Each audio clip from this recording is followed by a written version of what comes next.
Good morning to all of you.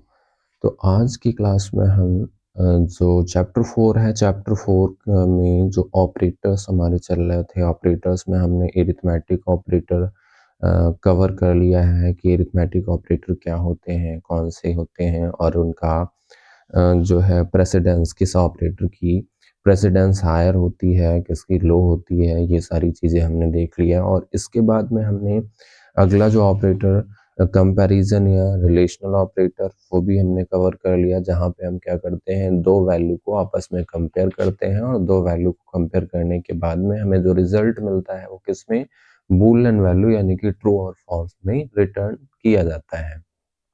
तो वो भी ऑपरेटर हमने देख लिए।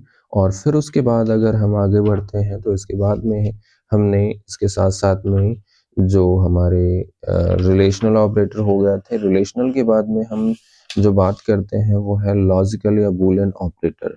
लॉजिकल या बूलियन ऑपरेटर क्या होते हैं, तो जैसे कि आज का जो हमारा टॉपिक है वो लॉजिकल या बूलियन ऑपरेटर क्या का है। तो logical operator all are also Boolean operators. Logical operator जो होते हैं इन्हें क्या कहा जाता है, बूलियन ऑपरेटर भी कहा जाता है, यानी कि इसके दो नेम है, तो हमें ध्यान रखना है।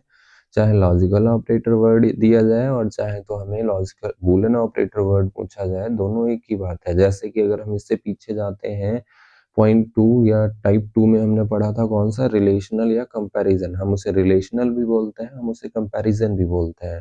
तो वैसे यहाँ पे लॉजिकल भी बोलते हैं और बूलियन ऑपरेटर भी कहते हैं।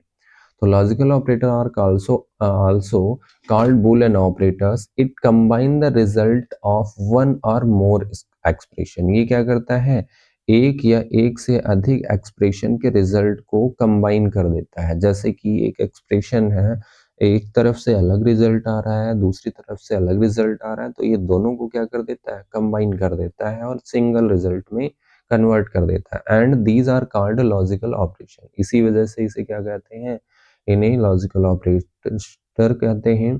आफ्टर टेस्टिंग द कंडीशन, पहले क्या होता है, कंडीशन की टेस्टिंग होती है।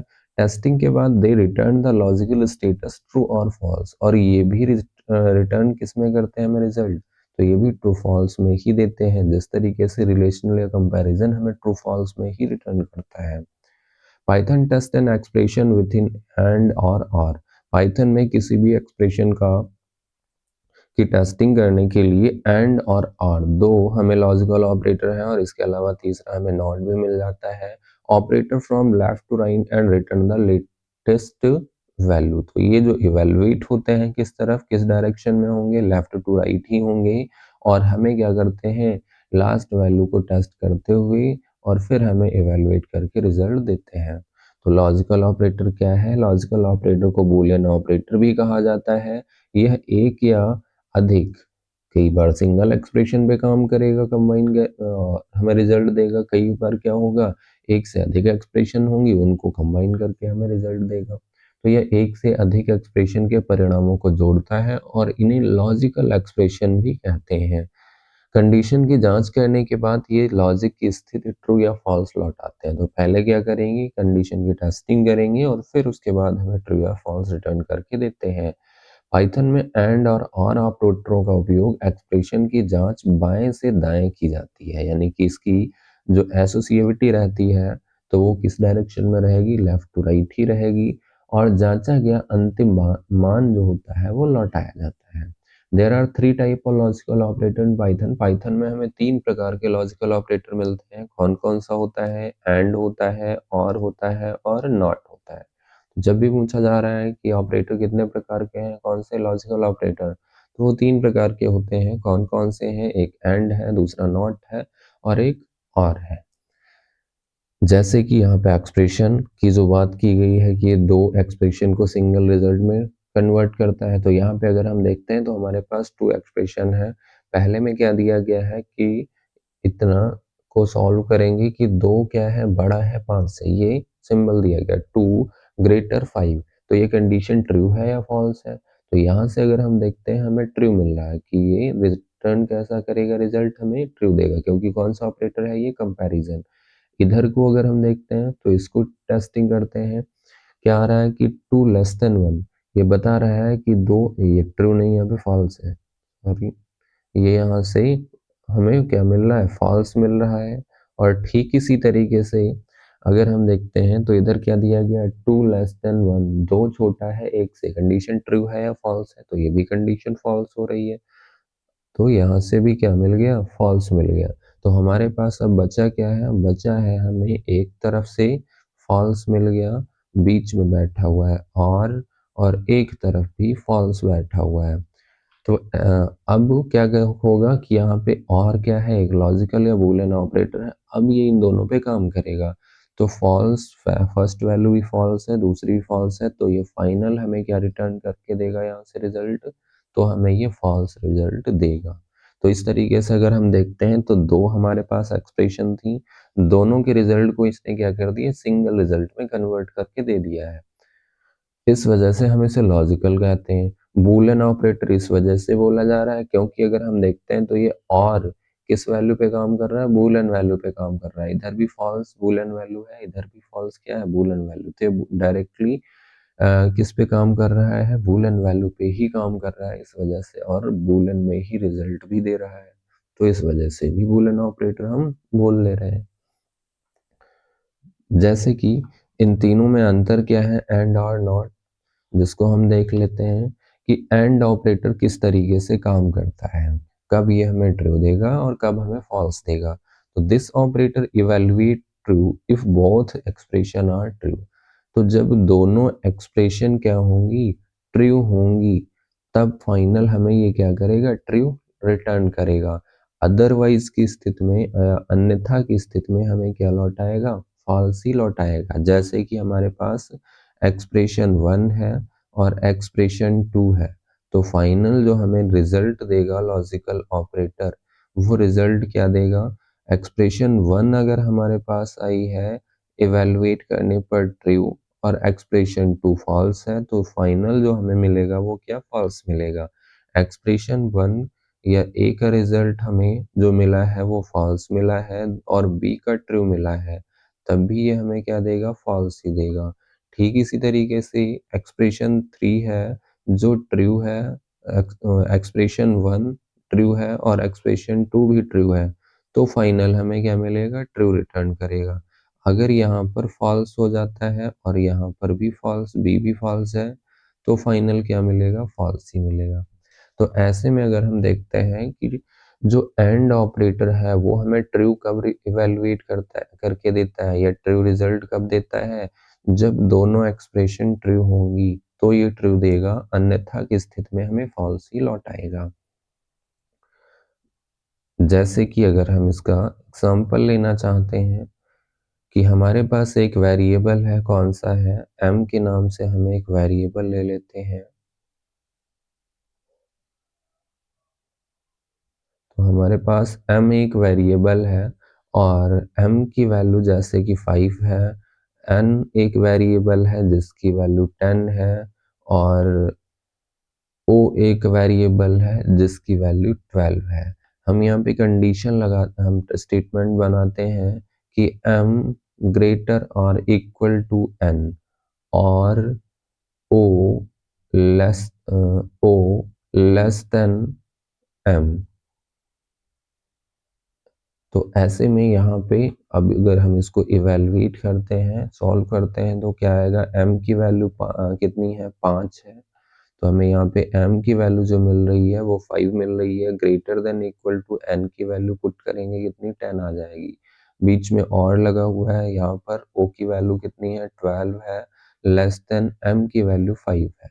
तो अब इसे हम अगर सॉल्व करते हैं तो इसको सॉल्व करने पर अगर हम देखते हैं तो यहाँ पे कौन सा ऑपरेटर लगा हुआ है, तो ये कौन सा ऑपरेटर है, तो इसको अगर हम बात करते हैं तो ये कैसा, रिलेशनल ऑपरेटर लगा हुआ है।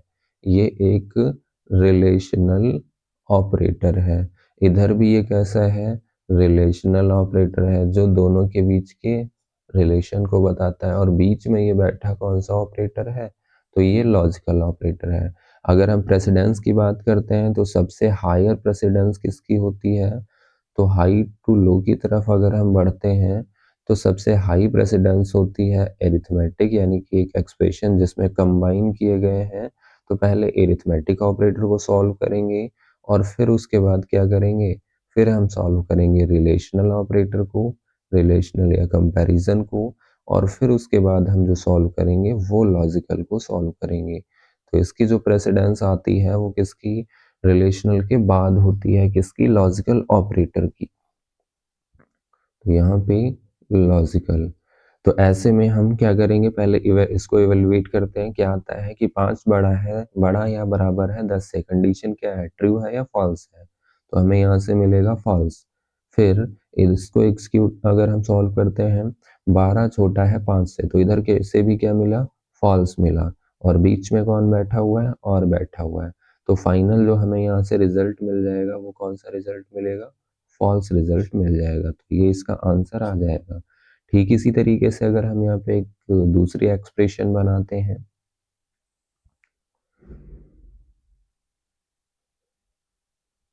जैसे कि दिया जाता है n or greater equal greater m और o less than O equal, O जो है वो बराबर है, किससे बराबर है, m के। तो यहाँ पर भी इसको अगर हम सॉल्व करते हैं, क्या आंसर आएगा, क्या आंसर आएगा। तो n की वैल्यू कितनी है, n की वैल्यू 10 है, m की वैल्यू कितनी है, 12 है। 10 बड़ा है 12 से, बीच में और लगा हुआ है, o की वैल्यू 12 है और m की वैल्यू 5 है। m की वैल्यू 5 है और यहाँ पर नहीं, m की वैल्यू 5 यहाँ पर भी रहेगी, 12 नहीं है 5। तो 10 बड़ा है 5 से, कंडीशन क्या है, ट्रू है, तो हमें यहाँ से ट्रू मिल रहा है। बीच में और बैठा हुआ है, 12 बराबर है 5 के, तो ये क्या हो जा रहा है, फॉल्स हो जा रहा है। तो ये फॉल्स हो जा रहा है, लेकिन हम किसको सॉल्व कर रहे हैं, एंड को कर रहे हैं, और को कर रहे हैं। चलो कोई नहीं, हम और को कर लेते हैं। तो और की कंडीशन में क्या है, अगर हम और के डेफिनेशन में देखते हैं तो आर हमें ये बताएगा कि यदि दोनों में से क्या होता है, एक ट्रू रिटर्न हो जाता है। The or operator evaluate true if either of operands value evaluate to. अगर कोई भी ऑपरेंड क्या हो जाता है, ट्रू हो जाता है, तो दोनों में से यदि कोई भी एक ऑपरेंड ट्रू हो जाएगा तो फाइनल हमें ये क्या देगा, ट्रू देगा। अदरवाइज की स्थिति में फॉल्स देगा। मतलब यहाँ पे क्या रहेगा कि अगर पहली टेस्टिंग क्या हुई, पहला एक्सप्रेशन, पहला ऑपरेंड ट्रू आया है और दूसरा फॉल्स है, तो ये फाइनल हमें क्या देगा, ट्रू देगा। फाइनल हमें ट्रू मिलेगा। पहला अगर फॉल्स है, दूसरा ट्रू है, तो फाइनल हमें क्या मिलेगा, ट्रू मिलेगा। अगर पहला ट्रू है, दूसरा ट्रू है, तो फाइनल हमें क्या मिलेगा, ट्रू मिलेगा। अगर पहला फॉल्स है, दूसरा भी फॉल्स है, तब हमें क्या देगा, ये फॉल्स देगा। ये कौन, तो ये काम करेगा और, जबकि ये यहाँ पे कौन काम कर रहा है, एंड। तो अगर हम और में देखते हैं तो और हमें क्या देगा, जब दोनों स्टेटमेंट फॉल्स होंगे तो फॉल्स देगा, अदरवाइज हमें ट्रू रिटर्न करेगा। तो इस तरीके से अगर हम यहाँ पे देखते हैं तो पहले हमें दोनों, ये भी फॉल्स था, ये भी फॉल्स था, इस वजह से फॉल्स मिला। यहाँ पे अगर हम देखते हैं एक ट्रू है, दूसरा फॉल्स है, तो ट्रू और फॉल्स होने पर फाइनल हमें यहाँ से क्या मिल जाएगा, तो हमें यहाँ से जो आंसर मिलेगा वो ट्रू मिलेगा। ठीक इसी तरीके से एक और एक्सप्रेशन इसी से बनाते हैं। जैसे कि दिया जाता है कि n जो है, n लेस देन o और m लेस देन n। तो इसको अगर हम सॉल्व करते हैं तो ये भी क्या आ जाएगा, n की वैल्यू कितनी है, तो n की वैल्यू 10 है, लेस देन o की वैल्यू कितनी है, 12 है, बीच में कौन है, और है, m की वैल्यू कितनी है, 5 है, लेस देन n की वैल्यू कितनी है, 10 है। तो यहाँ से 10 छोटा है 12 से, कंडीशन क्या है, ट्रू है, और बीच में और लगा हुआ है, 5 छोटा है 10 से, कंडीशन क्या है, ट्रू है। तो यहाँ से हमें फाइनल क्या मिल जाएगा, तो हमें यहाँ से मिल जाएगा ट्रू। तो इस तरीके से हम देखते हैं, जब फॉल्स फॉल्स तो मिलेगा फॉल्स, ट्रू फॉल्स तो मिला ट्रू, ट्रू ट्रू तो भी हमें क्या मिल रहा है, ट्रू मिल रहा है। और अगर हम यही अप्लाई करते हैं किस पे, एंड पे अप्लाई करते हैं सेम कंडीशन, तो एंड के लिए जैसे कि हमारे पास m वेरिएबल जिसकी वैल्यू 5 है, n वेरिएबल जिसकी वैल्यू 10 है, o वेरिएबल जिसकी वैल्यू 12 है, और हम यहाँ पे लगाते हैं कि m बड़ा या बराबर है n से एंड o जो है वो छोटा है m से।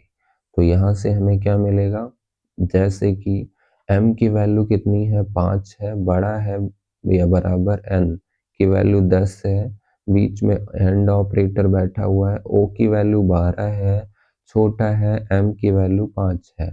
तो यहाँ से बताया जा रहा है कि 5 बड़ा या बराबर है 10 से, तो ये ट्रू है या फॉल्स है, तो यहाँ से हमें मिल रहा है फॉल्स।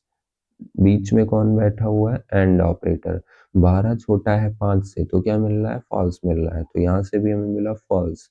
तो जब पहला ए भी फॉल्स है बी भी फॉल्स, यानी कि दोनों ऑपरेंड फॉल्स होंगे, तो एंड ऑपरेटर जो होगा वो फाइनल हमें क्या रिटर्न करके देगा, फॉल्स रिटर्न करके देगा। तो हमें यहाँ से आंसर जो मिल रहा है वो फॉल्स मिल रहा है। ठीक इसी तरीके से अगर इसी एक्सप्रेशन को सॉल्व करते हैं दूसरे माध्यम से, कि हम क्या करते हैं कि n बड़ा या बराबर है m से एंड n o जो है वो बराबर है m के, तब हमें यहाँ से आंसर क्या मिलेगा। तो इसका भी आंसर देख लेते हैं। n की वैल्यू कितनी है, तो n की वैल्यू 10 है, और फिर उसके बाद में अगर हम देखते हैं बड़ा या बराबर m की वैल्यू 5 है, बीच में कौन बैठा हुआ है, एंड बैठा हुआ है, o की वैल्यू 12 है, बराबर है m की वैल्यू कितनी है, तो वो m की वैल्यू 5 है, यहाँ पे 5 पुट करेंगे। तो यहाँ से क्या आ रहा है, 10 बड़ा या बराबर है 5 से, तो बराबर तो नहीं लेकिन बड़ा है, तो ऐसे में यहाँ से क्या मिलेगा, हमें ट्रू मिल जाएगा। तो यहाँ से मिला ट्रू, और इसको सॉल्व करते हैं, 12 बराबर है 5 के, तो ये क्या हो जाएगा, फॉल्स हो जाएगा, कि 12 जो है वो 5 के बराबर नहीं है। बीच में कौन बैठा हुआ है, एंड ऑपरेटर, तो जो एक कंडीशन क्या है, ट्रू है, और दूसरी जो है फॉल्स है। तो ट्रू और फॉल्स होने पर जो एंड हमें रिटर्न करके देगा वो भी क्या देगा, फॉल्स ही देगा, क्योंकि एंड हमें ट्रू तब देता है जब क्या होता है, दोनों ऑपरेंड कैसे होते हैं, ट्रू होते हैं तब। ठीक इसी तरीके से जैसे कि हम तीसरी एक्सप्रेशन बना लेते हैं, क्या है हमारे पास में कि n जो है वो छोटा है किससे, o से है, बीच में लगाते हैं एंड ऑपरेटर, और नहीं हम यहाँ पे एंड पे काम कर रहे हैं, तो ये एंड लगाएंगे, फिर उसके बाद देते हैं m लेस देन n, तो n की वैल्यू कितनी है, तो n की वैल्यू अगर हम यहाँ पे देखते हैं तो n की वैल्यू 12 है, लेस देन o की वैल्यू, n की वैल्यू 10 है, n की वैल्यू 10 है, o की वैल्यू हमें यहाँ पे 12 मिल जाती है, बीच में बैठा हुआ है एंड ऑपरेटर, m की वैल्यू 5 है, लेस देन n की वैल्यू 12 है, तो 10 छोटा है 12 से, कंडीशन क्या है यहाँ से, ट्रू है, इधर 5 छोटा है 12 से, तो इधर से भी हमें क्या मिल रहा है, ट्रू मिल रहा है, और बीच में बैठा हुआ है कौन सा, एंड, तो एंड ऑपरेटर को जब दोनों एक्सप्रेशन ट्रू मिलती हैं या दोनों वैल्यू ट्रू मिलेंगी, तो जो हमें फाइनल वैल्यू देगा या फाइनल रिजल्ट देगा वो क्या देता है, तो वो ट्रू देता है। तो हमें यहाँ पे जो रिजल्ट मिलेगा वो कैसा, ट्रू मिलेगा, क्योंकि यहाँ पर ये भी ट्रू है और ये भी ट्रू है। तो इस तरीके से अगर हम देखते हैं तो और क्या दे रहा था, फॉल्स फॉल्स होने पर फॉल्स दिया, ट्रू फॉल्स होने पर ट्रू दे रहा था, और ट्रू ट्रू होने पर भी ट्रू दे रहा है। लेकिन अगर हम बात करते हैं एंड की, तो एंड में हमें क्या मिल रहा है कि जब दोनों कंडीशन फॉल्स हैं या दोनों वैल्यू फॉल्स हैं तो हमें फॉल्स मिल रहा है। ठीक इसी तरीके से अगर हम देखते हैं, जब पहली वैल्यू ट्रू है दूसरी वैल्यू फॉल्स है तब भी हमें फॉल्स देगा, जब दोनों वैल्यू ट्रू हैं तो हमें ट्रू रिटर्न करके दे रहा है। तो क्लियर है कि किस तरीके से एंड ऑपरेटर काम करेगा और किस तरीके से और ऑपरेटर हमें रिजल्ट रिटर्न करके देता है।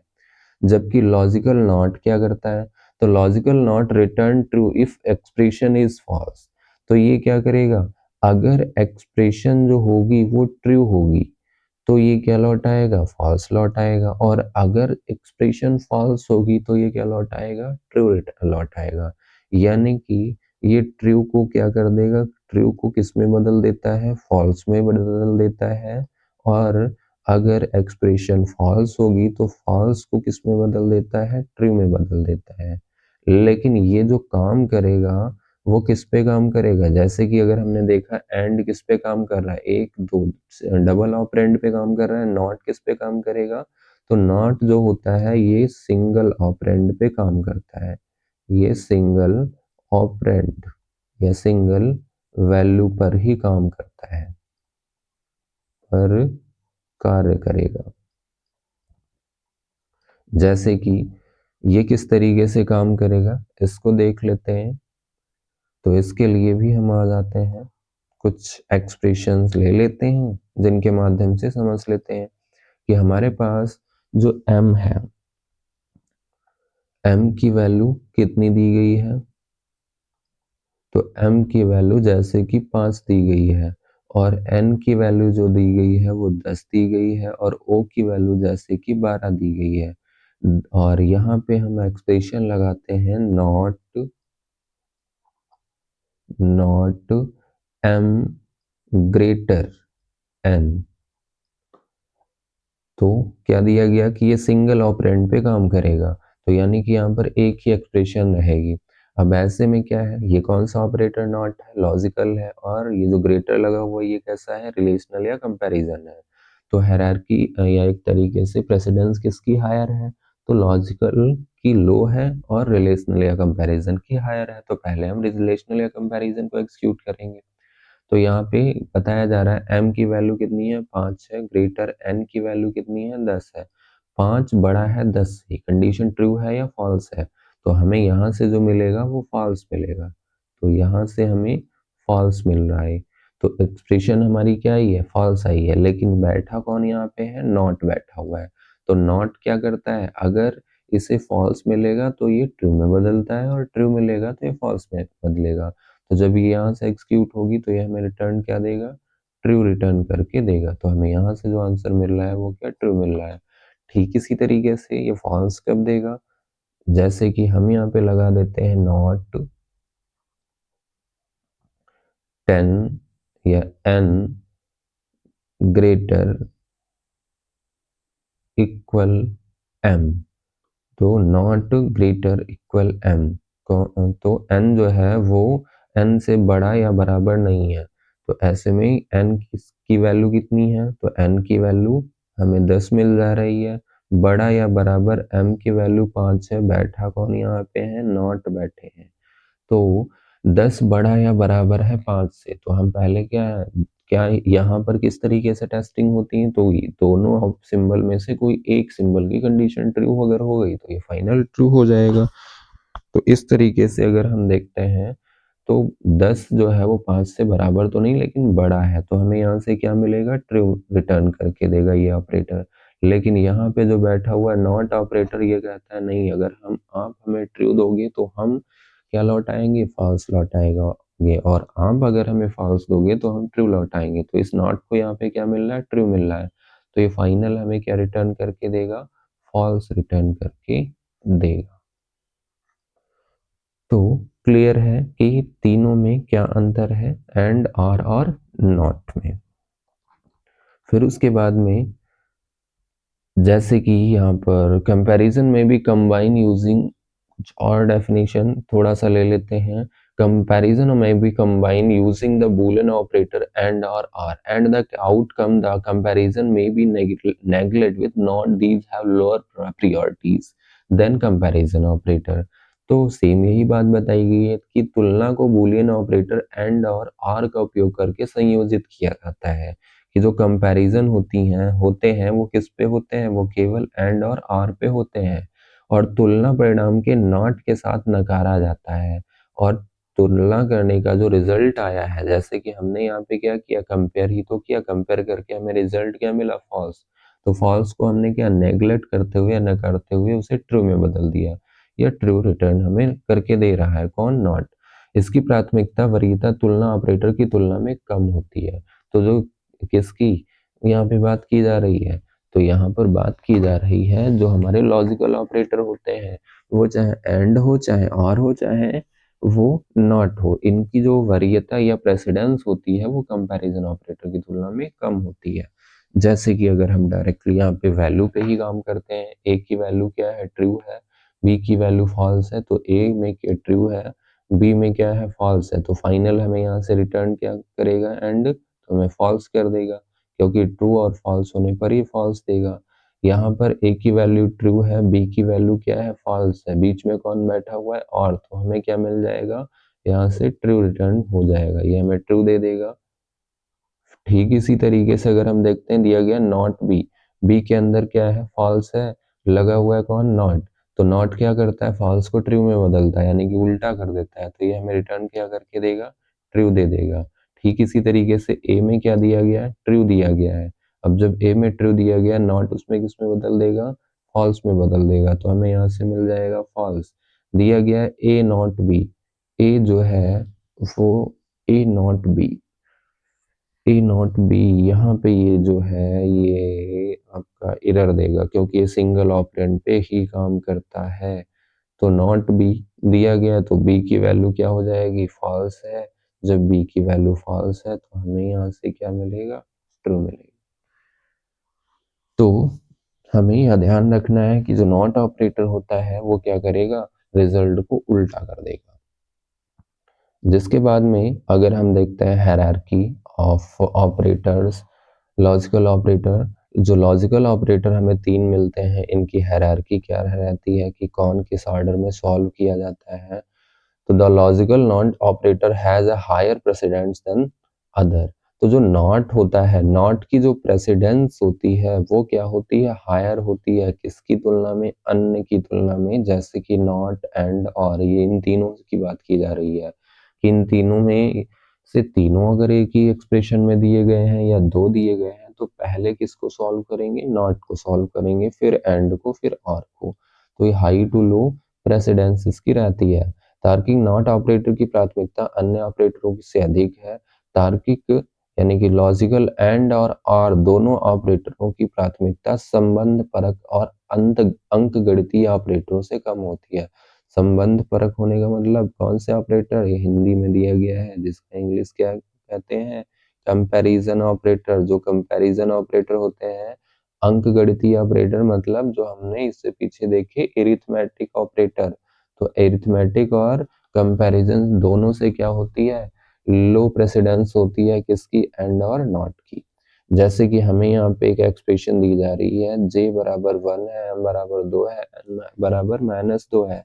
दिया गया है j एंड m, तो j के अंदर क्या है, 1 है, m के अंदर क्या है, j एंड m।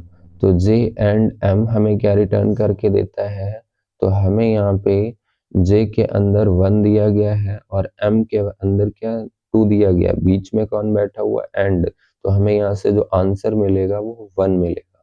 अब ये थोड़ा समझने का यहाँ पे हो जाता है, कंफ्यूजन हो जाता है कि ये किस तरीके से काम करता है, क्योंकि एक तरीके से आप इसे एक्सेप्शन के तौर पे भी कई जगह प्रयोग कर लिया जाता है या मान लिया जाता है कि ये क्या है, अपवाद के रूप में काम कर रहा है।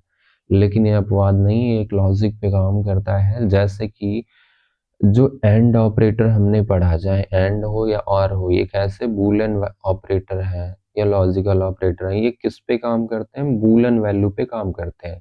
लेकिन हमने यहाँ पे इनको बूलियन वैल्यू तो दे नहीं रखा है, हमने तो इन्हें क्या दे रखा है, एक न्यूमेरल वैल्यू दे रखा है। तो अगर इधर 1 लगाते हैं, जो j की वैल्यू है, बीच में एंड बैठा हुआ है और इधर m यानी कि 2 है, जो क्या है, n m की वैल्यू है। तो ऐसे में एंड क्या करता है, एंड काम करता है कि अगर हमें क्या मिलेगा, जो पहला वाला नंबर 0 होगा, तो 0 या माइनस होने पर ये क्या रिटर्न कर देगा, अगर ये 0 होगा तो 0 होने पर इसे क्या मान लिया जाएगा, फॉल्स मान लिया जाएगा। और 0 के अलावा अन्य कोई नंबर होगा, 1 2 3 कोई भी नंबर होगा, तो इसे क्या माना जाएगा, ट्रू माना जाएगा। और जब ये ट्रू होगा तो ये दूसरी कंडीशन को क्या कर लेता है, टेस्ट नहीं करता है और इसी को रिटर्न कर देता है। तो क्लियर है कि ये कैसे काम कर रहा है। और चाहे तो आप इसे एक बार आइडल की भी विंडो पे देख सकते हैं कि जैसे कि हम इसे क्या करते हैं, एक वैल्यू देते हैं कि हमारे पास एक m वेरिएबल है जिसकी वैल्यू 5 है, एक n वेरिएबल है जिसकी वैल्यू क्या है, 10 है, और हम प्रिंट करते हैं या आउटपुट हमें चाहिए, क्या चाहिए कि m एंड एन, और जिसके बाद में अगर हम रन करते हैं तो हमें ये आउटपुट हम क्या रिटर्न करके दे रहा है, अपोजिट हो गया, थोड़ा हमने उल्टा बता दिया है कि m एंड n, तो क्या हुआ 10 ये रिटर्न कर रहा है। फिर उसके बाद हम थोड़ा सा कोड में बदलाव करते हैं। क्या बदलाव करते हैं कि यहाँ पर जैसे कि हम इसकी वैल्यू क्या कर देते हैं 15 कर देते हैं, तो क्या ये रिजल्ट चेंज करेगा? नहीं चेंज करेगा, हमें 10 ही रिटर्न करके देगा। हम चाहे इसकी वैल्यू जैसे कि 1 के साथ साथ में इसकी और भी बढ़ा दें, तो अब हमें क्या n की ही वैल्यू ये रिटर्न करेगा, m की वैल्यू नहीं रिटर्न करेगा। अगर हम इसको 0 कर देते हैं तो हमें क्या 0 रिटर्न कर रहा है। लेकिन अगर हम इसको क्या कर देते हैं, इसको 0 करते हैं और इसको 1 करते हैं, तो हमें क्या रिटर्न करके दे रहा है, 0 रिटर्न करके दे रहा है। अगर हम इसको 20 कर देते हैं तो हमें क्या रिटर्न करके दे रहा है, 0 रिटर्न करके दे रहा है। तो ये क्या काम कर रहा है, तो इसका चाहे तो हम यहाँ पे पॉइंट बनाते हैं थोड़ा सा, कि जो एंड ऑपरेटर है, जो एंड ऑपरेटर है, इसे नुमेरल नुमेरल लिटरल देने पर, लिटरल, ये एंड ऑपरेटर जो है वो ऑपरेंड, जो ऑपरेंड होंगे, ऑपरेंड नुमेरल लिटरल होने पर, नुमेरल लिटरल होने पर अगर अगर पहला लिटरल, पहला ऑपरेंड, पहला ऑपरेंड 0 0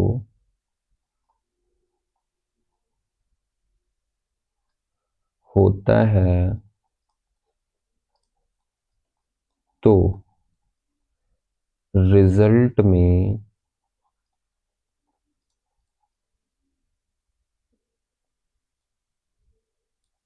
जीरो ही रिटर्न करता है, रिटर्न करेगा। अगर पहला ऑपरेंड, पहला ऑपरेंड 0 से बड़ा है, 0 से बड़ा है, तो एंड हमेशा दूसरे ऑपरेंड की ही वैल्यू को रिटर्न करेगा, ऑपरेंड की वैल्यू को रिजल्ट के रूप में रिटर्न करेगा, रिजल्ट के रूप में रिटर्न करेगा।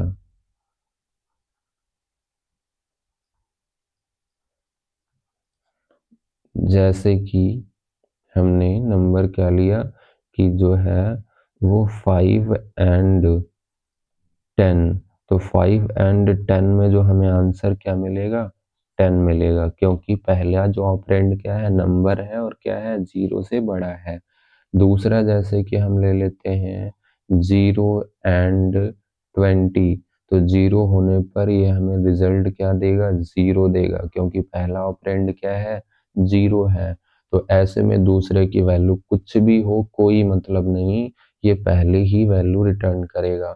और अगर पहली वैल्यू 0 से बड़ी हो जाती है तो फिर कुछ भी वैल्यू यहाँ पर पहली हो, 5, 10, 15, 20, हमेशा क्या करेगा, ये आंसर दूसरी वैल्यू का ही देगा। ठीक इसी तरीके से और क्या करता है, और जस्ट इसका अपोजिट करता है कि अगर इसकी वैल्यू a की वैल्यू 0 होगी तो ये रिटर्न करेगा b को, अदरवाइज a को ही करता रहेगा। जैसे कि हम इसको और को कर लेते हैं कि हमने यहाँ पे क्या कर रखा है, m और,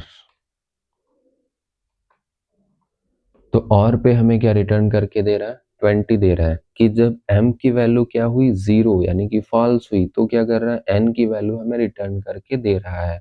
अब अगर हम यहाँ पे चाहे 20 कर दें, चाहे जैसे कि हमने 2 कर दिया, तब भी हमें क्या करेगा, 2 रिटर्न करेगा।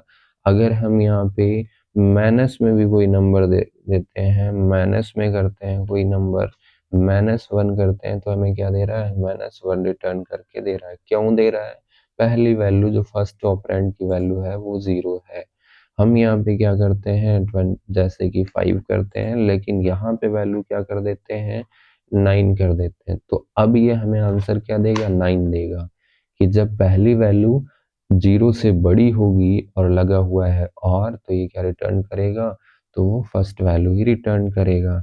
अगर हम यहाँ पे फिर से रन करते हैं और कर देते हैं माइनस में कोई भी नंबर, सेव करेंगे, रन करेंगे, तो ये हमें क्या रिटर्न करेगा, -1 ही रिटर्न करेगा। तो ये किस नियम पे काम कर रहा है या और किस तरीके से काम कर रहा है, इसको देखते हैं कि जो और ऑपरेटर है, और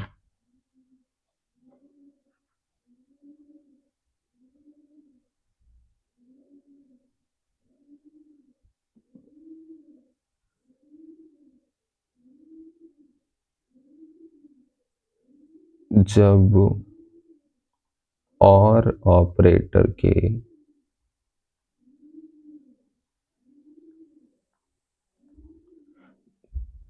ऑपरेंड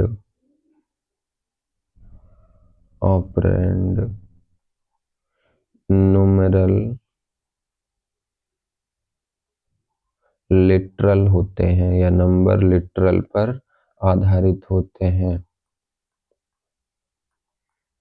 तो और ऑपरेटर, तो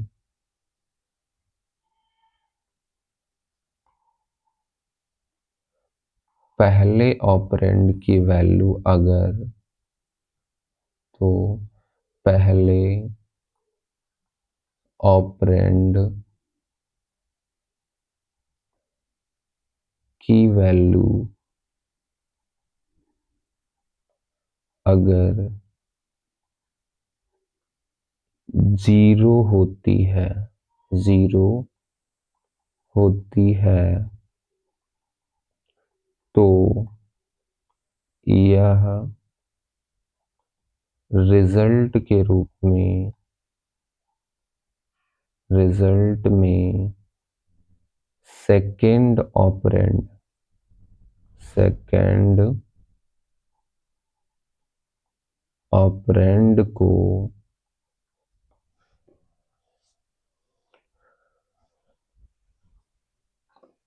सेकेंड ऑपरेंड को रिटर्न करता है, रिटर्न करता है, और यदि पहला ऑपरेंड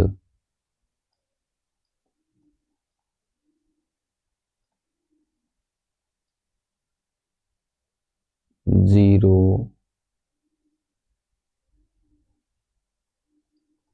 से बड़ा या छोटा भी, यहाँ पे छोटा भी कर लेंगे, बड़ा हो या छोटा होता है, तो रिजल्ट में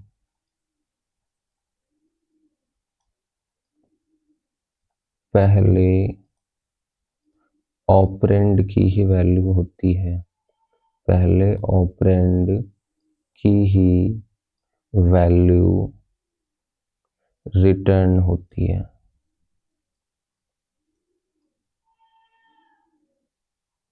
जैसे कि सेम एक्सप्रेशन को हम ले लेते हैं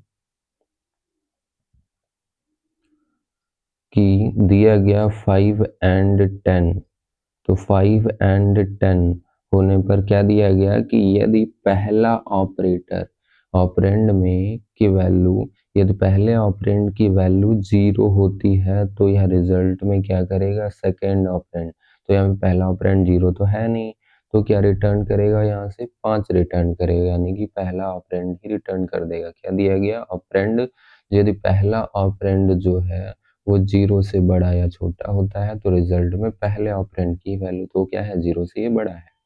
ठीक इसी तरीके से अगर हम लगाते हैं 0 एंड 20, हम यहाँ पे करते हैं 0 एंड 20, एंड नहीं, यहाँ पे और लगाना है, यहाँ पे गलत हो रहा है कि हम यहाँ पे क्या कर रहे हैं, और पे काम कर रहे हैं, और लगाएंगे 0 एंड वो 0 और 20, तो 0 और 20 करने पर पहला ऑपरेंड क्या हो जाएगा, 0 हो जाएगा। जब फर्स्ट ऑपरेंड 0 हो जा रहा है तो ऐसे में हमें क्या रिटर्न करके देगा, यहाँ से 20 रिटर्न करके देगा।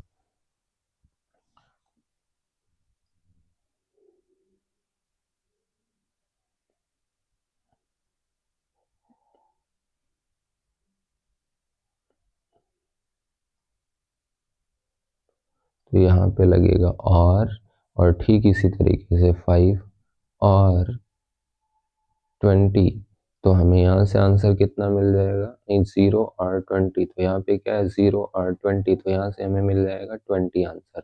तो अगर हम देखते हैं दोनों क्या एक दूसरे के अपोजिट, यहाँ पे क्या है, ये तब हमें जो है फर्स्ट ऑपरेंड लौटाता है जब फर्स्ट ऑपरेंड क्या होता है, 0 कॉन एंड, जबकि और क्या करता है, फर्स्ट ऑपरेंड 0 होने पर सेकेंड को लौटाएगा, अदरवाइज फर्स्ट को ही लौटाता है। तो क्लियर है कि एंड ऑपरेटर कैसे काम करता है। फिर उसके बाद अगर हम देखते हैं तो हमें कुछ यहाँ पे एक एक्सप्रेशन दी गई है, यू क्या दिया गया, unary operator have higher precedence than the binary operator. जो यूनरी ऑपरेटर होते हैं उनकी प्राथमिकता जो होती है वो बाइनरी ऑपरेटरों से अधिक होती है। यूनरी ऑपरेटर कौन से होते हैं, तो जैसे कि ऐसे ऑपरेटर जो क्या करते हैं, सिंगल ऑपरेंड, यूनरी किस पे काम करते हैं, तो ये सिंगल ऑपरेंड पे काम करते हैं या सिंगल वैल्यू पे काम करते हैं, जबकि जो बाइनरी वैल्यू होते हैं वो क्या करते हैं, टू वैल्यू पर काम करते हैं या दो ऑपरेंड पे काम करते हैं। लेकिन प्रेसिडेंस किसकी हायर होती है, तो यूनरी ऑपरेटर राइट एसोसिएटिव होते हैं। तो यूनरी ऑपरेटर जो होते हैं ये राइट की तरफ से क्या होते हैं, एग्जीक्यूट किए जाते हैं। फिर दिया गया है प्रिंट -3 + 2, तो प्रिंट करते हैं अगर -3 + 2 तो हमें आंसर में क्या मिल जाएगा, यहाँ से -5 मिल जाएगा। अगर प्रिंट करते हैं प्रिंट माइनस, लेकिन -3, यहाँ पे 5 नहीं आएगा, यहाँ से आंसर हमें कितना मिलेगा, तो यहाँ से हमें मिलेगा कि -3 में 2 प्लस कर देंगे तो बचेगा -1, फिर यहाँ से कितना मिलेगा, तो -8 मिलेगा, क्योंकि पहले क्या हो जाएगा, ये एक्सिक्यूट हो जाएगा, 5 3 8 हो गया, फिर माइनस लगा हुआ है। ये कैसा है, कि यूनरी ऑपरेटर है जिसे नेगोशिएशन ऑपरेटर कहते हैं। तो ये क्या करेगा, 8 को नेगेटिव कर देगा और -8 हो जाएगा।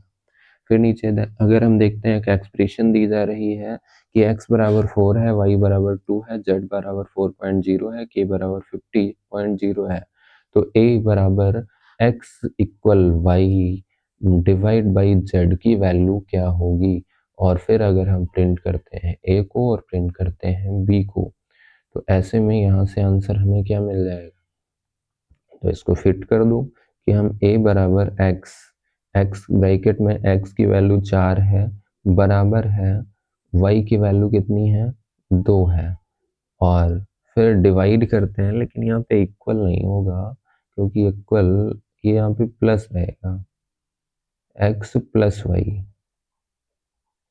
और डिवाइड बाई 4.0, और फिर उसके बाद b एक्सप्रेशन क्या है, तो b में है k की वैल्यू कितनी है, 50, divide by z 50.0 divide by z की वैल्यू कितनी है, 4.0 है, और फिर मल्टीप्लाई करते हैं किससे, x की वैल्यू कितनी है, तो यहाँ पर x की जो वैल्यू आपकी आएगी वो चेंज हो जाएगी। तो पहले इसको करो सॉल्व, तो 4 और 2 कितना हो जाएगा, 6 हो जाएगा। तो यहाँ से आपको मिल रहा है 6 डिवाइड बाई 4.0, तो 6 डिवाइड बाई 4.0 हमें आंसर कितना मिल जाएगा, 1.5। तो 1.5 या 1.50 मिल जाएगा। तो यहाँ पर x की वैल्यू कितनी आ जाएगा, 1.5 आ जाएगी। डिवाइड बाई 2 करते हैं, तो इसको सॉल्व करते हैं अगर कितना आ जाएगा। तो यहाँ पे दोनों ऑपरेटर यूज किए गए हैं, कौन, डिवाइड एंड मल्टीप्लाई। तो कैसे हम इसे सॉल्व करेंगे, किस डायरेक्शन में, जब सेम प्रेसिडेंस के ऑपरेटर लगे होते हैं तो ऐसे में हम उन्हें क्या करते हैं, लेफ्ट टू राइट सॉल्व करते हैं। तो लेफ्ट टू राइट सॉल्व करने पर इनको एक्सिक्यूट कर लीजिए, फिर उसके बाद हम क्या करते हैं, ए और बी की वैल्यू को प्रिंट कर देते हैं। जैसे कि चाहे तो हम इसको आइडल पे ही कर लेते हैं कि हमारे पास जो वैल्यू दी गई हैं उन वैल्यू में जो मिल रहा है वह क्या है, दिया गया है x इक्वल क्या है, तो x इक्वल 4 है, y इक्वल जो है वो 2 है, प्लस z इक्वल जो है वो 4.0 है, प्लस k इक्वल क्या है, तो k की वैल्यू 50.0 है। हम क्या करते हैं, a बराबर ब्रैकेट में x प्लस वाई लगाते हैं, x प्लस वाई देते हैं, डिवाइड करते हैं, किससे डिवाइड करते हैं, z से। ठीक उसी तरीके से b बराबर k डिवाइड बाई z करते हैं, मल्टीप्लाई कर देते हैं x डिवाइड बाई 2 से। अगर हम प्रिंट करते हैं, क्या प्रिंट करना है, a की वैल्यू को प्रिंट करना है, ठीक उसी तरीके से उसके नीचे b की वैल्यू को प्रिंट करना है। तो हमें आंसर क्या मिल रहा है, 1.5 एंड 25.0। तो a की वैल्यू यहाँ पे कितनी आ चुकी है, 1.5 आ चुकी है, जबकि जो b की वैल्यू है वो कितनी आ जाएगी, 25.0 आ जाएगी। तो यहाँ से जो इसे एक्सिक्यूट करके 25.0 मिल रहा है। तो a प्रिंट हो जाएगा 1.5, b प्रिंट हो जाएगा 25.0। नेक्स्ट अगर हम आगे बढ़ते हैं तो हमें अगला जो ऑपरेटर मिल जाता है वो कौन सा, असाइनमेंट ऑपरेटर मिल जाता है। असाइनमेंट ऑपरेटर क्या होते हैं, तो जिस तरीके से हमने यहाँ पे ही देखा एरिथमेटिक, फिर कंपैरिजन, फिर उसके बाद लॉजिकल या बूलियन, और इसके बाद में हमारे पास है आ जाता है पाइथन में असाइनमेंट ऑपरेटर, जिसे आर्गुमेंटेड ऑपरेटर भी कहा जाता है। तो assignment operator are used to assign value to the variable. Assignment operator का प्रयोग किस लिए किया जाता है, वेरिएबल को वैल्यू असाइन करने के लिए किया जाता है। They combine the effect of arithmetic and assignment operator. इनमें क्या किया जाता है कि एरिथमेटिक ऑपरेटर और असाइनमेंट ऑपरेटर को कंबाइन भी कर दिया जाता है। Augmented assignment can make your code more compact, concise and more readable। तो जो अंकगणितीय असाइनमेंट ऑपरेटर होते हैं वो आपके क्या करते हैं, आपके कोड को और अधिक कॉम्पैक्ट, अधिक शॉर्ट एक तरीके से, और अधिक रीडेबल बना देते हैं, जिससे कि क्या है, एक लंबे कोड को हम कम से कम कोड में या कम से कम शब्दों में लिख पाते हैं। और ये कौन कौन से असाइनमेंट ऑपरेटर होते हैं, जैसे कि हमें यहाँ पे मिलता है असाइनमेंट या इक्वल का ऑपरेटर। इक्वल ऑपरेटर क्या करता है, ये लेफ्ट की वैल्यू को जो है राइट से असाइन, राइट वैल्यू को लेफ्ट से असाइन कर देता है। जैसे कि अगर हम ले लेते हैं कि हमारे पास क्या है, x बराबर 5 है और y बराबर क्या है, 8 है। तो अगर हम दे देते हैं x बराबर y, तो ऐसे में फाइनल अगर हम प्रिंट करते हैं, क्या प्रिंट करते हैं, x की वैल्यू को प्रिंट करते हैं, और प्रिंट करते हैं, किसको प्रिंट करते हैं, y की वैल्यू को प्रिंट करते हैं। तो x की वैल्यू क्या प्रिंट होके आएगी, तो x की वैल्यू यहाँ पर जो प्रिंट होके आएगी वो 8 आएगी, और y की भी कितनी आ जाएगी, तो ये भी 8 आ जाएगी। क्यों 8 आएगी x की, क्योंकि यहाँ पे आपने क्या कराया है, x को असाइन कर दिया है y की वैल्यू। तो इस तरीके से बन गया कि x बराबर क्या हो रहा है, y की वैल्यू कितनी है, 8 है। तो ये 8 किसको असाइन हो गया, x को। तो इस वजह से x की वैल्यू हमें यहाँ से 8 मिल रही है। तो असाइनमेंट ऑपरेटर क्या करता है? असाइनमेंट ऑपरेटर जो होता है वो राइट की वैल्यू को क्या कर देता है, लेफ्ट से असाइन करा देता है। अब यहाँ पे चाहे वो वैल्यू हो चाहे वेरिएबल हो, वेरिएबल होगा तो उसकी वैल्यू को एक्सेस कर लेगा। फिर उसके बाद आता है एड असाइन। जैसे कि यहाँ पे एक सिंबल यूज किया जाता है प्लस इक्वल, तो यहाँ पर क्या किया, प्लस एक एरिथमेटिक ऑपरेटर, इक्वल एक असाइनमेंट ऑपरेटर है, तो इसीलिए बोलते हैं क्या किया जा रहा है यहाँ पर, एड असाइन किया जा रहा है। कि जैसे कि हमें क्या करना है, एक्स प्लस इक्वल वाई, अगर हम यहाँ पे लगाते हैं हमारे पास क्या है, हम थोड़ा सा वैल्यू को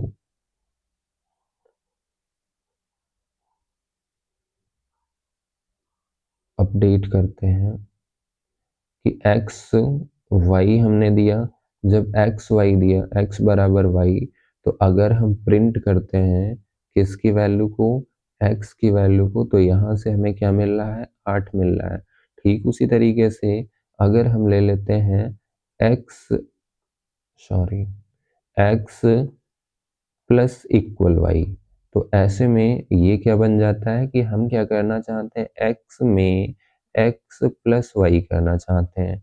तो अगर हम एक्स में एक्स प्लस वाई करेंगे तो एक्स की वैल्यू कितनी है हमारे पास, 5 है, वाई की वैल्यू कितनी है, 8 है, तो 8 प्लस 5 कितना हो जाएगा, 13 हो जाएगा। तो एक्स बराबर एक्स की वैल्यू हमें यहाँ से कितनी मिल जाएगी, 13 मिल जाएगी।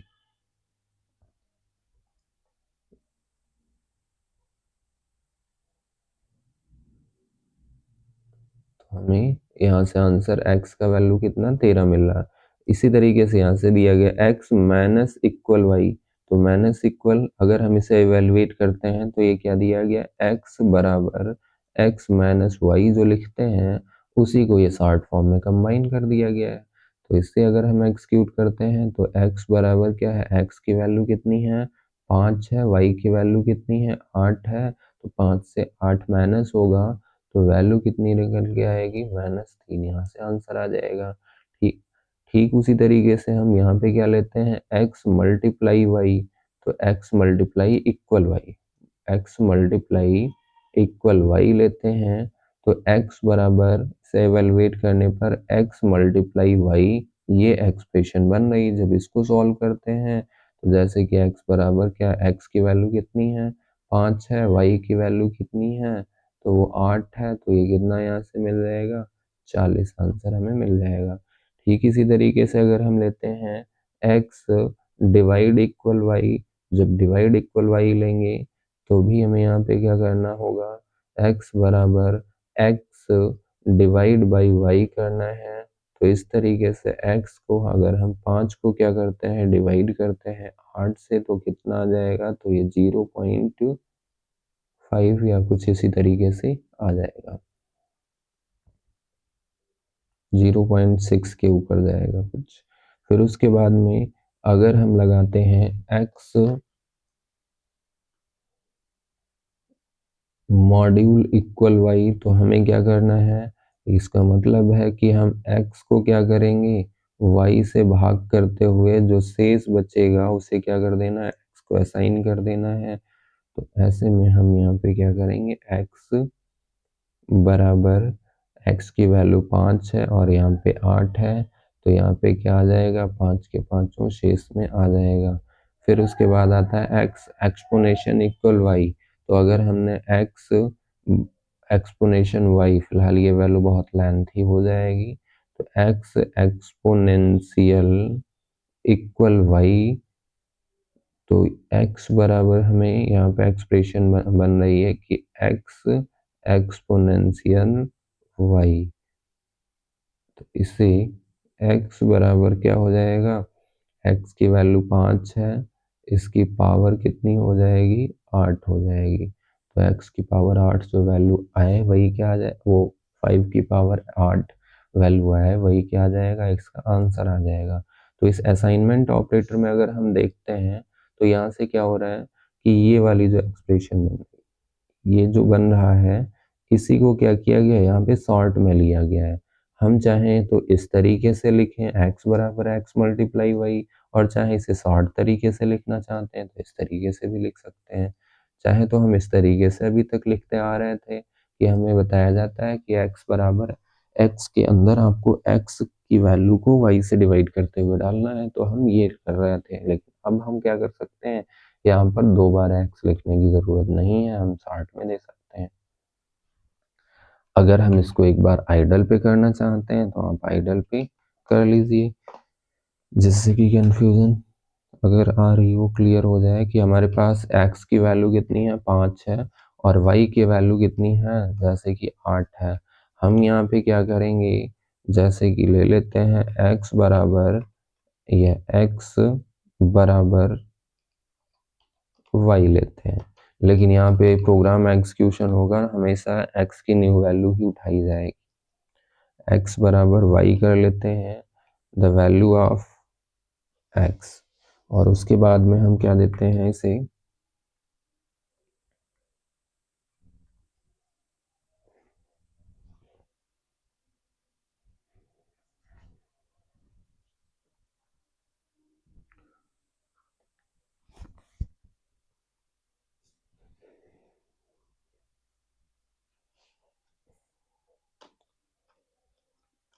मैसेज देंगे the value of x is, x की वैल्यू हम यहाँ पे प्रिंट कर रहे हैं क्या है x। फिर उसके बाद हम अगला स्टेटमेंट लगाते हैं x plus equal y, x plus equal y, जिसके बाद में प्रिंट करेंगे, क्या प्रिंट करना है,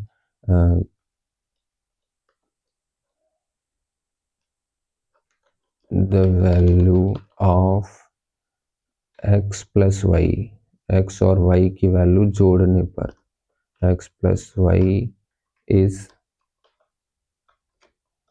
क्या आ रही है, तो यहाँ पर भी हम क्या कर देते हैं x को प्रिंट कर देते हैं।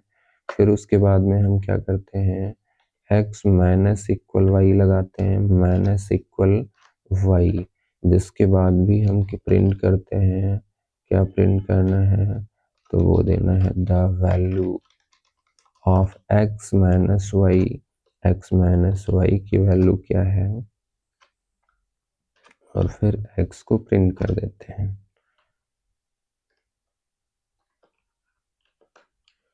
ठीक इसी तरीके से हम देते हैं x multiply y, x multiply equal y, और फिर हम यहाँ पे क्या कर देते हैं x को मल्टीप्लाई कराते हुए y की वैल्यू को प्रिंट कर देते हैं। तो हम यहाँ पे मल्टीप्लाई कराते हैं, और कौन सा सिंबल था, x divide equal y, divide equal y, और प्रिंट करा देते हैं कि अब हम जो x की वैल्यू प्रिंट कराते हैं वो x y की वैल्यू को डिवाइड कराते हुए, फिर हम x जो है मॉड्यूल इक्वल y कर देते हैं, जिसके बाद प्रिंट करा देते हैं, क्या प्रिंट करा देते हैं कि x को भाग करते हुए y से क्या शेष आ रहा है।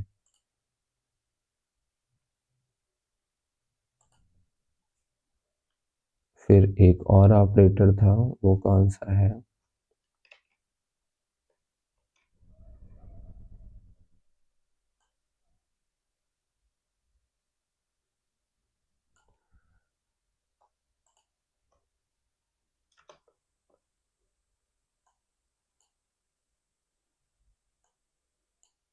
अगला हम करते हैं x एक्सपोनेंशियल इक्वल y, और फिर हम क्या कर देते हैं प्रिंट कर देते हैं, क्या प्रिंट कर रहे हैं, कौन सी वैल्यू प्रिंट कर रहे हैं, तो x एक्सपोनेंशियल की वैल्यू को हम प्रिंट कर रहे हैं।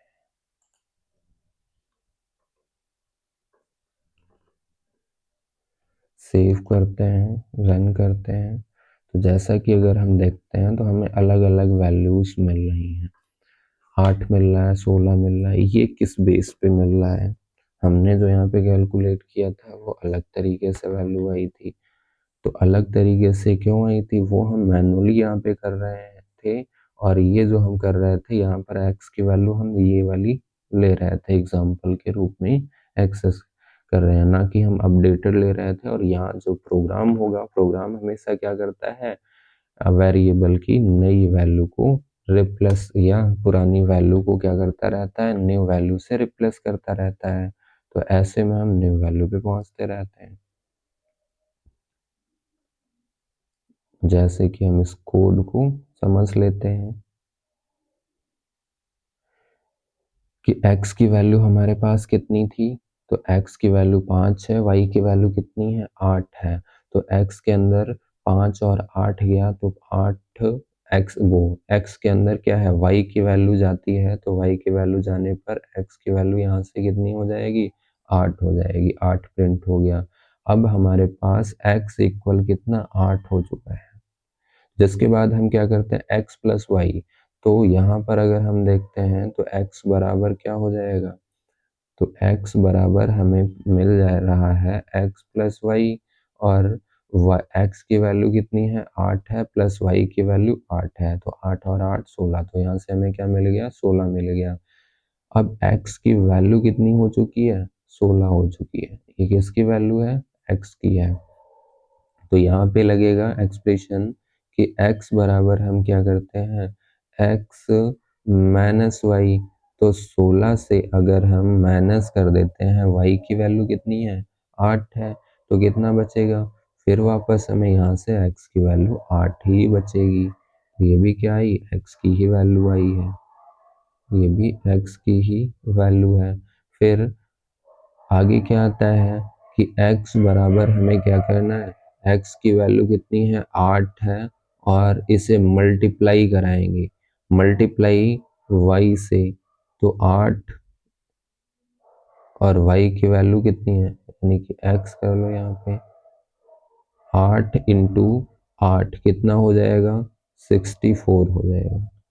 फिर उसके बाद में अगर हम देखते हैं तो x की वैल्यू यहाँ से कितनी आ गई, 64 आ गई।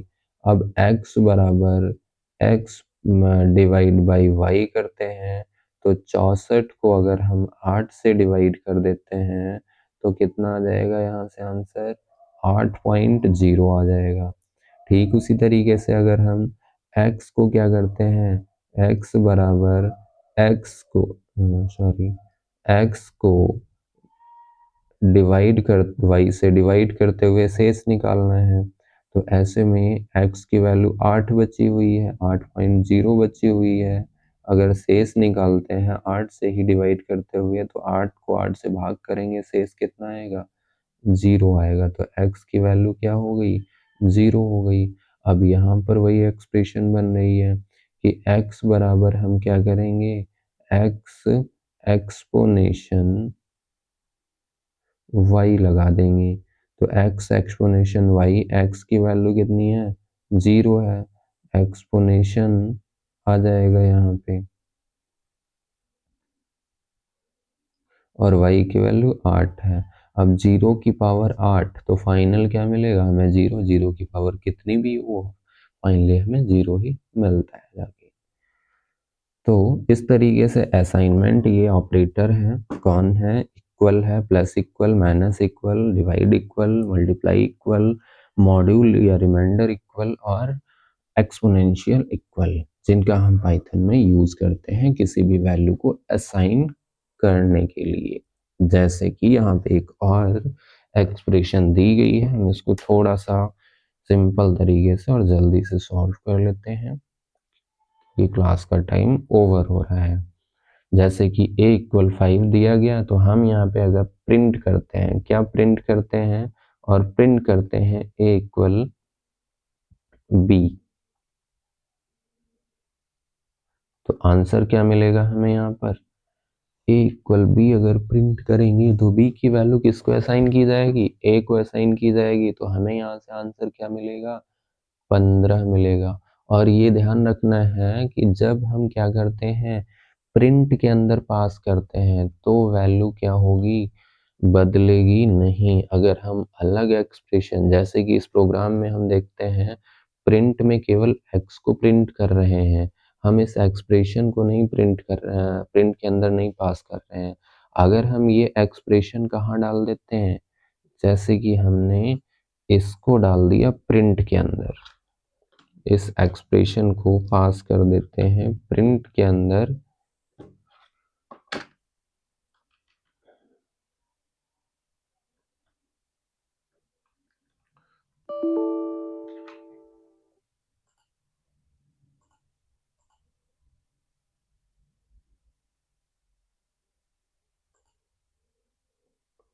तो ये एक्सप्रेशन के अंदर डायरेक्टली लेगा नहीं, लेकिन असाइनमेंट अगर हम यहाँ पे ले लेते हैं असाइनमेंट, x की वैल्यू कितनी हो चुकी है, यहाँ पे 8 हो चुकी है, इसको हम करते हैं y इक्वल एक्स,